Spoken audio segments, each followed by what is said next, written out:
தஞ்சை மாவட்டம் திருவிடைமருதூர் அருகே இளந்துறை பகுதியில் பல ஆண்டுகளாக சேதமடைந்துள்ள பாலத்தை அகற்றிவிட்டு புதிய பாலம் கட்டித்தர வேண்டும் என்று அந்த பகுதி மக்கள் கோரிக்கை விடுத்துள்ளனர்.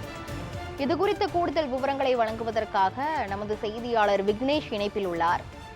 விக்னேஷ், அந்த பாலம் தொடர்ந்து சேதமடைந்து இருப்பதால் அந்த பகுதி மக்கள் என்ன மாதிரியான இன்னல்களை சந்தித்து வருகிறார்கள்? இது தொடர்பாக அதிகாரிகள் தரப்பில் என்ன நடவடிக்கை எடுக்கப்பட்டிருக்கிறது? மேலும் அந்த பகுதி மக்களின் பிரதான கோரிக்கை என்னவாக இருக்கிறது?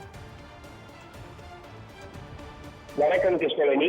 தஞ்சை மாவட்டம் திருவிடைமருதூர் வட்டம் திருநீலக்குடி அருகே இளந்துறை கீழமாரியம்மன் கோயில் தெருவில் சுமார் 300க்கும் மேற்பட்ட குடியிருப்புகளில் 1000க்கும் மேற்பட்டோர் வசித்து வருகின்றனர். இந்த தெருவுக்கு செல்ல கீர்த்திமன் ஆற்றை கடந்து செல்ல வேண்டியிருந்ததால் கடந்த 1975ஆம் ஆண்டு இளந்துறை சாலை கீழமாரியம்மன் கோயில் தெருவை இணைக்கும் சாலையில் வகையில் இந்த ஆற்றில் சிமெண்டிலான குறுகிய பாலம் மிதிவண்டி செல்வதற்கு ஏதுவாகவும் மாட்டு வண்டி செல்வதற்கு ஏற்றாற்போல் கட்டப்பட்டது. அதை தொடர்ந்து அந்த பாலத்தில் பாதசாரிகள் இருசக்கர வாகனங்களில் சிறிய இலகு ரக வாகனங்களில் மட்டும் சென்று வந்தது.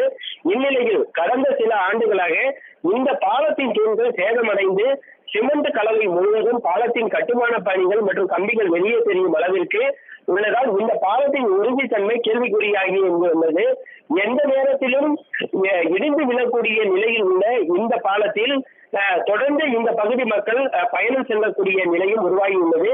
கீர்த்திமன் ஆற்றில் தற்சமயம் தண்ணீர் இல்லாத சூழ்நிலையில் தண்ணீர் வந்தால் பாலத்தின் நிலைமை கேள்விக்குறியாகும்.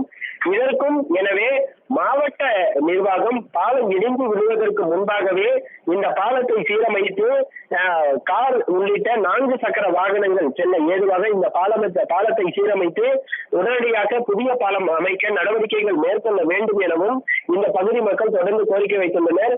குறிப்பாக இந்த பகுதியிலிருந்து பள்ளி கல்லூரி மற்றும் பல்வேறு பணிகளுக்கு செல்லக்கூடிய பணியாளர்கள் என்று தொடர்ந்து 100க்கும் மேற்பட்டோர் இந்த பாலத்தின் வழியாகத்தான் தொடர்ந்து பயணித்து வருகின்றனர்.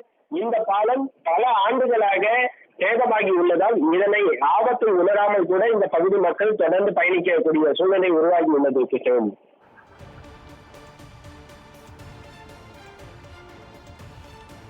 விரிவான விவரங்களை வழங்கியதற்கு நன்றி விக்னேஷ்.